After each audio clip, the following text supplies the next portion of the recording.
¿Qué quiero decir con vivir del petróleo? No es una afirmación banal. Tiene mucho contenido porque lo que la agenda política de 70 años buscó, quiso y trabajó intensamente, más allá de las buenas o no buenas intenciones, de que toda la economía girara sobre el petróleo, eh, por consecuencias intencionadas y no intencionadas. Hemos llegado a esta especie de final de esa larga historia de 70 años, entre lo que representa lo fiscal y lo financiero del petróleo, y ahora con el elemento adicional que la, la revolución de Chávez, el socialismo del siglo XXI, vamos a darle seriedad a esto en el sentido de que es realmente socialismo lo que se ha venido imponiendo en Venezuela, los únicos países de América Latina que en los cuales el socialismo pudo establecerse fue Cuba y Venezuela. Y hay parentesco interesante, pero no es el tema nuestro por ahora. Pero sí, la agenda de los últimos años del gobierno de Chávez y Maduro vino sobre el petróleo, sobre el recurso, cuando fue llevado a nivel constitucional la organización, digamos, industrial, la propiedad de, cuando hablo de propiedad del petróleo, siempre me estoy refiriendo generalmente a que la propiedad sobre un recurso en el subsuelo tiene muchos significados. No es que soy dueño del hueco, del yacimiento, no, no necesariamente eso. Es decir, la propiedad, derechos de propiedad sobre una relación matemática y física, pero económica, en esencia, de producción de determinado volumen en determinado tiempo. Y sobre ese petróleo que se produzca, ese recurso transformado en commodity, entonces se levantan derechos de propiedad y contratos y todo lo que es el marco jurídico que va a proteger los derechos del inversionista. Entonces, estamos en las consideraciones fiscales y financieras del petróleo, que ha sido constitucionalizado en la Constitución del 99 y que es la agenda socialista. Y esto tomémoslo en serio. Es lo mejor que podemos hacer, porque esto es realmente lo que ha ocurrido. Bueno, la primera lámina rápidamente entra el tema, sin mayores complejos. Esta realidad fiscal es consecuencia del mecanismo institucional fiscal de captura de la renta del petróleo constituido en el artículo 12, el cual convierte todo el ingreso petrolero en un ingreso fiscal ex ante, incluida la renta petrolera excedente. ¿Qué ocurre con el artículo 12? Él establece que como agente del Estado, el gobierno es el encargado de capturar la renta. Es simplemente la conversión de lo que es el petróleo en Venezuela, lo que es el recurso, en los yacimientos definidos propiedad fiscal del Estado, y es la República la que se encarga de recoger el producto de ese negocio o de esa explotación. Eso significa que se dejaba poco espacio para las necesidades normales de la propia industria. No es una diferencia sutil, no, es bastante firme. La República es la encargada de recapturar la renta, cobrarla. Ello dejaba realmente mínimo espacio para que la empresa petrolera decidiera, inclusive del Estado, decidiera por sí misma cuánto ella requería para sostener su crecimiento, su inversión, para sostener su rentabilidad, su eficiencia, para sostener la racionalidad que implica un negocio que se está haciendo sobre la base de producir ganancias. No es así con la presencia del Estado o de una empresa del Estado, como lo fuimos explicando a lo largo de los bloques que habíamos constituido la presentación. Eso es importantísimo. Lo que quiere decir que no hay posibilidades de que haya otra, que no haya, que haya muy poco espacio para las necesidades normales de la propia industria. Esto produjo un desfase financiero de sus ingresos con relación al gasto fiscal, que correspondía a la economía política de financiar el crecimiento. El Estado en la economía nacional. Es decir, si medimos en términos de PIB, un 24% en 1998 a un 68% en el 2019, es decir, a la fecha. Y así se estaba financiando una agenda política. Eso era claro, nada de esto se va a tomar como que sí, es un supuesto, no, esto es realmente lo que ha ocurrido y lo estoy demostrando, pero además lo vengo escribiendo desde hace 20 años, desde que estuve como asesor en la Asamblea Nacional Constituyente. Eso fue lo que fuimos sacando de allí y lo llevamos a la opinión pública. La opinión pública un poco incrédula. Pensaba que la propuesta socialista de Chávez era un juego. Y fíjense lo que nos ha salido ese juego por 20 años y unos cuantos más, un par de décadas más de pobreza y empobrecimiento.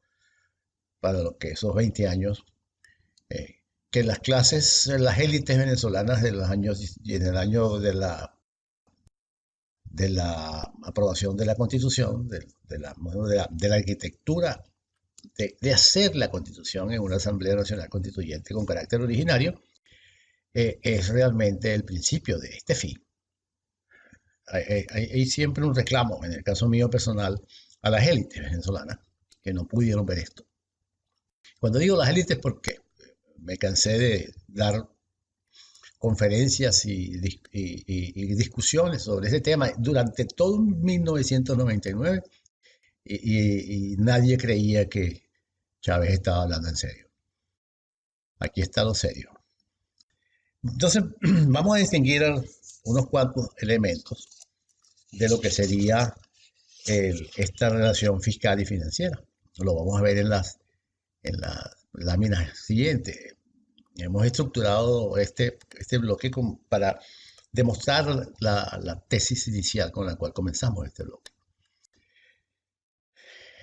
La presión fiscal del petroestado fue llevada sobre el límite, dado el diseño de captura de renta establecido por orden constitucional, que es lo que le mencionaba al principio, llevó a PDVSA como operadora del Estado a emitir deuda soberana.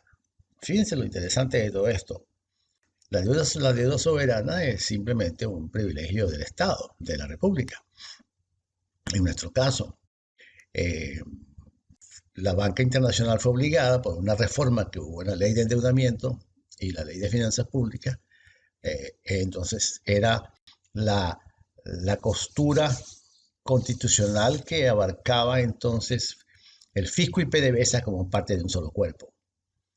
Es decir, todo lo que era fiscal y PDVSA es un solo cuerpo y eso eso constituía lo que después Giordani, que era ministro de Finanzas y fue ministro también de Gordon Plan, organizó y denominó como sector público restringido. Es decir, el sector público restringido no es otra cosa que el presupuesto ampliado a PDVSA. Lo que PDVSA sí tiene superávit, pues habrá superávit fiscal, pero si PDVSA tiene déficit, habrá déficit fiscal. Y este inmenso déficit que nos trae la hiperinflación, porque se monetiza masivamente, una parte importante es de PDVSA. Y tanta razón hay en esto que estoy diciendo, que ya el Banco Central se convirtió en prestamista de PDVSA un par de años antes de la enorme crisis del año 2013 y 14. Refrescando con esto un poco la memoria de todos nosotros, para ir a ubicar los hechos, las reformas económicas y las intenciones políticas cuando se hizo de esta forma. ¿Y por qué entonces saltamos a la hiperinflación y de la inflación al colapso? Por el mismo camino. De esa forma, la Corporación Petrolera Estatal, por la simple declaración de que los fondos obtenidos en esos títulos entregados al mercado eran para gasto social, ese daba el conducto en el cual, de la emisión de papeles, al fisco pasaba directamente, como era deuda soberana, no había necesidad de que la banca internacional, el mercado de capitales, hiciese alguna especie de, de auditoría al Estado o a la República para ver cuáles eran sus activos, cuál era la liquidez, cuáles eran sus deudas, y en base a ella ofrecer o aceptar la suscripción de los bonos de PDVSA. Al ser bonos soberanos, simplemente no tenían sino riesgo soberano. No había que entregar ningún tipo de comprobantes ni balances ni nada del Estado. El Estado es soberano. Y ahí viene pues la concepción de soberanía en los mercados. Y de soberanía mucho más allá en los mercados, es decir, soberanía del país frente al resto del mundo. Un país que se puede dar un default, no le va a pasar nada esencialmente como antes, que se invadían los países para que pagaran, pero por supuesto va a pagar el precio la gente de ese país porque simplemente el mercado de capitales lo va a perder, que es lo que nos ha pasado a nosotros hoy. Y le pasó a Argentina en el año 2000, y que se me sirve de ejemplo para ponerlo a Venezuela, que ya hoy perdió el mercado voluntario de capitales, y esto no se recupera de un día para otro. Argentina ya 20 años todavía no ha podido, y nosotros apenas estamos comenzando. También es importante comentar y discutir que los bancos, por supuesto, fieles a una natural miopía de la banca, como lo tienen los mercados financieros, no se opusieron a hacer particulares estructuras de pasivos de PDVSA, con destino fiscal, el caso de PDVSA emitiendo bonos soberanos. En el mercado de capitales, pues traería consecuencias graves, porque el endeudamiento se hizo masivo, se pagó de ciento y tantos mil millones de dólares, ¿cierto? 27.000 millones de dólares, lo que fue y no fue al mercado de capitales. Es decir, PDVSA fue a emitir capitales sobre la base de un ingreso presunto, pero de un ingreso de un recurso que posee el Estado en determinados volúmenes muy elevados, pero que no tiene valor intrínseco, no tiene precio. Al menos que aquello pase a un balance y ese balance se estructuralice en un mercado y ese mercado compre entonces producción que se va a hacer de inmediato. No es el caso de PDVSA, no es el caso, no. Pero todo eso fue logrado por el gobierno cuando llevó a PDVSA a parte del Estado, lo entregó al gobierno como parte de su presupuesto, de parte de su ingreso y parte de su gasto. También recordemos que discutir que el flujo de caja de PDVSA para mediados del 2010, y lo dije ya en alguna de las láminas anteriores de los bloques, el ingreso fiscal ya no compensaba el gasto de inversión y capitalización de la industria petrolera estatal. Es decir, ya faltaban fondos para que PDVSA entregara el ingreso al fisco a través de la renta, bueno, a través de impuestos, de regalías, de beneficios, etcétera. Ya eso ya estaba en negativo. Es decir, el flujo de caja de PDVSA o el ingreso fiscal no compensaba el costo de la inversión. Quiero decir que estaba ya la empresa en proceso de descapitalización. Esta llamada es importantísima. ¿Por qué? Porque eso nos muestra que si PDVSA está en negativo en su flujo, pues lo va a estar el Estado, o mejor dicho, el gobierno, su presupuesto. Porque el 60% del ingreso del gobierno a los momentos, a los años que estamos hablando, 12, 13, 14, 15 y 16, era petróleo. Entonces, si está en déficit PDVSA, como lo estaba en su flujo de caja ya en 2011, 2012, pues está en déficit el fisco. Nada de eso, como no había unas reglas, la legalidad del Estado de Derecho fiscal venezolano no existía, no se podía compensar, agregando a PDVSA y al gobierno, a menos en un balance, que realmente lo que había era un inmenso déficit fiscal que todavía no estaba impactando a la economía en términos de inflación e hiperinflación, porque se jugaba con lo que, o se actuaba económicamente con ingresos, con impuestos, en general IVA, impuestos sobre la renta, etcétera, que daba como 50% de ingresos. Pero en el año siguiente, en el año 12 y 13, ya eso había colapsado. y la crisis fiscal había alcanzado un nivel de 38-40% del déficit fiscal, un déficit fiscal en términos del PIB ya para finales del 2012. Ya con Maduro en el poder, y ustedes recordarán todos los dramas fiscales de esos años, de hace 7 años, 6 años.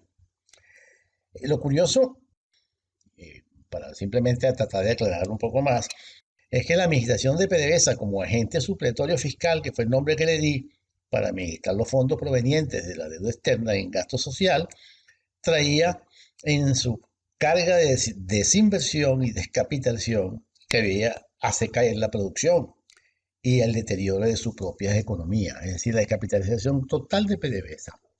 Fíjense que es inmediato, flujo de caja negativo, cae el ingreso fiscal, por supuesto, repercute en la balanza de pagos porque al caer la producción también cae el ingreso, es un proceso recurrente sobre sí mismo y simultáneo. Y entonces, al final lo que eso nos deja es que la descapitalización es de grandes dimensiones, el déficit fiscal es de grandes dimensiones y ya el gobierno no le quedó otra que ir sinceramente al mercado del Banco Central a monetizar su déficit fiscal. Y parte de eso pasarlo a presupuesto, pasarlo a PDVSA. Y en los mecanismos cambiarios que Maduro establece desde 2012, pues PDVSA tiene allí las facilidades de ir a tomar dólares a precios más baratos, mientras el dólar lo pagaba en la calle el ciudadano a precio de mercado paralelo.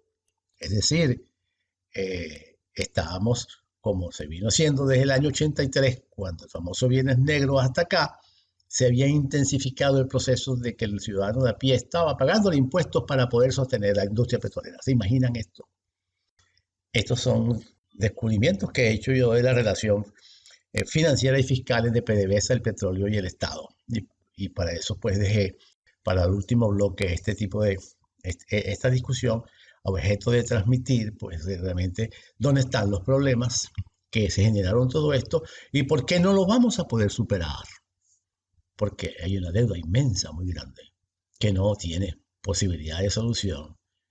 Se podrá recortar algo, pero no, el país no tiene fuerza de crecimiento económico ni balanza de pagos para pagar la deuda.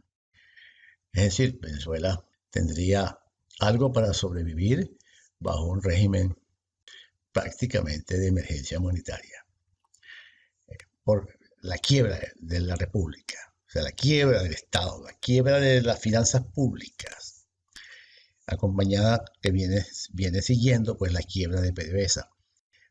Acotemos que la quiebra o el colapso del Estado, del gobierno, del tamaño de la economía del estatal, del socialismo, para ponerle el nombre preciso, esa quiebra se debe a que se establece un Estado dueño de medios y dueño de cantidades de grandes inversiones y de grandes empresas, pero empresas que el Estado quiebra.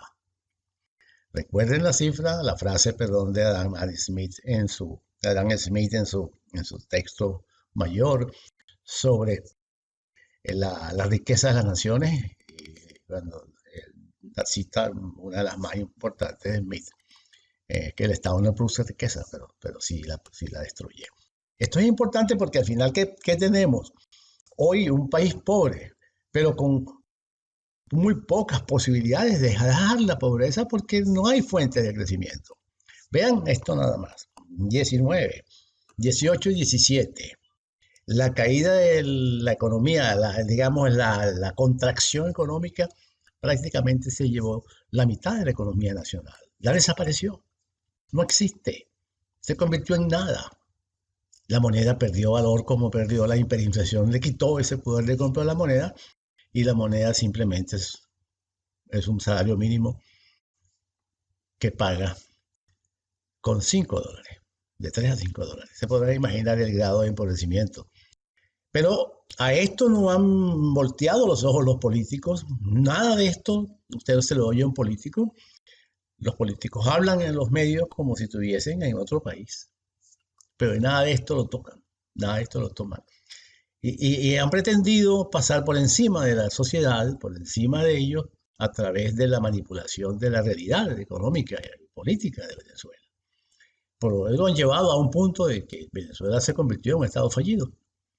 precisamente por esto, sin reglas, sin leyes, que en manos del crimen y narcotráfico, sin servicios públicos, con infraestructura destruida, con malandros y grupos armados que se han dividido el país entre ellos, con una empresa de una industria petrolera tomada por criminales que lo que hacen es simplemente robarla, lo que queda de la empresa petrolera. Ese es un país en condiciones, en una dimensión de Estado fallido muy, muy fuera, muy fea, muy fuerte, que no va a ser recuperado de forma inmediata. Y lo que cuesta ver, lo que cuesta comprender esta oposición política absolutamente mediocre es incapaz de ver esto. No, nada de esto lo discute. Son simplemente conceptos huecos y consignas como las que tiene el presidente interino, vacías, huecas. Y es lo que ha hecho perder confianza en él, porque es un concurso de mentiras, y la gente lo sabe porque la gente está viviendo la tragedia. No podrán esconder la verdad, pues la gente la está viviendo. Es hambre, malnutrición, pérdida de juventud y de las cosas más graves, una salida aproximadamente hasta la fecha entre 8 a 9 millones de venezolanos. Y al ritmo que va esto, en 5 años nosotros superaríamos a Grecia, uno de los pocos países en el mundo donde hay más habitantes suyos, más ciudadanos griegos viviendo en el extranjero que en Grecia. Venezuela va por ese camino, desafortunadamente. Esto ya lo vimos, estoy repitiéndolo, se lo dejo allí para que lo tengan. La presión fiscal del petroestado, que fue llevada al límite. Cuando hablamos del petroestado, estamos refiriéndonos a aquel estado a través de un gobierno o una empresa que simplemente dueño del recurso lo produce al mismo tiempo, tiene poder monopólico, independientemente de que tenga acceso a algún tipo de empresas estatales como la de las empresas mixtas. El modelo es absolutamente fracasado, que comparta algunas asociaciones. Del resto, pues el monopolio estatal es fuerte. Como todo monopolio ineficiente, ahí lo tenemos. Esta es una definición de monopolio desde que se conoce desde hace muchísimos años, desde que existe pues, en la economía. No hay ente más ineficiente desde el punto de vista económico que un monopolio. Generalmente son protegidos por los estados. La próxima lámina, ya lo veníamos, creo que ya lo comentamos la vez pasada. Vamos a seguir sobre el flujo de caja, porque es lo que acabamos de decir. Ahí simplemente nos servirá para ir sembrando un poco más sobre la memoria, pues parte del fenómeno de colapso que hemos vivido. Después está también la mención a la agente supletorio fiscal, que es una denominación nueva que utilizo para dar la idea de que lo financiero y lo fiscal es prácticamente la misma cosa entre PDVSA, entre la operadora de petróleo y el gobierno. Un poco ir eliminando esa guerra bajo esa lluvia conceptual para que la gente interprete y sienta y vea cómo es que realmente esto llegó a estos niveles de una destrucción altamente peligrosa, pero con capital humano que se ha ido en grandes magnitudes. En esta lámina, ya en una de las últimas, pues la presión financiera, la presión que se impuso sobre la economía de la propia industria petrolera, simplemente fue sobre la función de producción de PDVSA y de costos a la hora de producir los barriles del petróleo. Se fue sobre sus costos y los multiplicó a una gran velocidad. Creo que se los dije. Los precios habían multiplicado 300%, 3 veces los costos, perdón, de producir petróleo, a un punto tal en el cual nuestro petróleo no es competitivo hoy. Eso solamente será competitivo bajo propiedad privada, pero ahora tenemos el problema, digamos, grave y costoso de que los señores de la clase política pues quieren mantener su petroestado, que es lo que ellos han depredado a lo largo de toda una historia de cerca de 40 años, del año 75 y un poco antes, a partir del año 58. La otra lámina, y ya estamos en las últimas, el espacio de tiempo relativamente extenso, dadas las características de la madurez de la inversión de la industria del petróleo, el petróleo venezolano promedio revirtió en un petróleo no competitivo. Es decir, los costos marginales de la industria petrolera en las fajas petrolíferas de Orinoco, la producción de estas pesados, brincaron hasta el punto de que son mayores en términos de mercado que las arenas del Canadá y por supuesto también de los shale oil shale americanos. Es decir, ¿dónde está nuestro mercado petrolero? En los Estados Unidos. La revolución socialista prefirió salirse, dejarlo, y entonces ahora pues los Estados Unidos se autoabastecen prácticamente de petróleo. Es decir, aquella vieja consigna venezolana de que si queremos no le vendemos el petróleo y ustedes tendrán una crisis porque no se le vamos a vender, pues era simplemente mentira. Hoy la tenemos en vivo y en directo y nada ha ocurrido. Pues el país que está pasando las penurias es el país nuestro. Bien, siempre voy a referirme a la Constitución y al artículo 12 porque yo creo que aquí es donde está realmente el principio de todo esto que hemos presentado como un fin. Es decir, no es el fin del país, ¿no? Es el fin de una historia que fue absurda totalmente. Una historia cuyas decisiones económicas no eran económicas racionalmente, eran ingeniería social. Es decir, el control sobre ese pensamiento automático tipo caja negra de la ingeniería, porque su oficio el oficio del ingeniero es terminar el producto independientemente de que eso valga más o menos, sino que cumpla la razón que tiene que cumplir. En economía no es así, es un problema de costo-beneficio, así es sencillo. Eso, mientras no se haga esa balance de costo-beneficio, no sabemos si competimos en un mercado. Así llegó hasta hoy. Una empresa o un país que ya no es competitivo en el mercado petrolero. Pudiera volver a ser competitivo, no descarto nada, pero necesitamos inversionistas extranjeros, es decir, que tenemos que ir a la necesaria privatización de toda esa cosa que se llama recurso petrolero allí y que los inversionistas puedan sacar el petróleo que ellos consideren conveniente sacar y transformar y producir y llevar donde sea a que se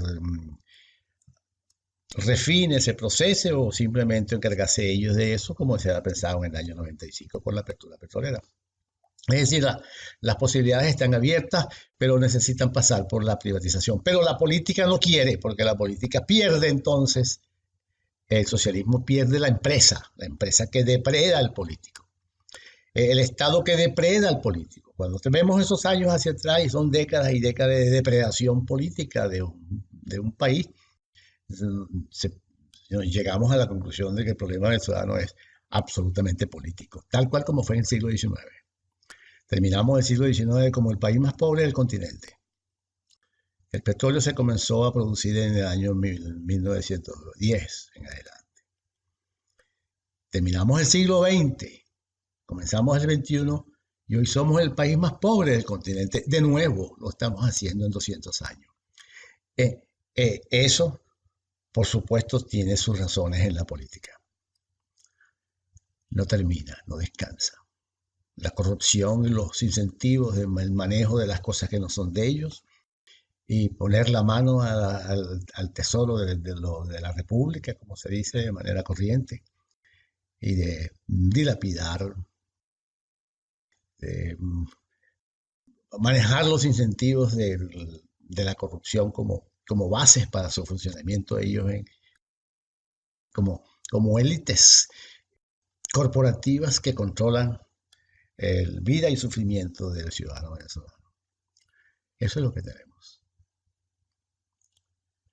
Bien, así terminamos.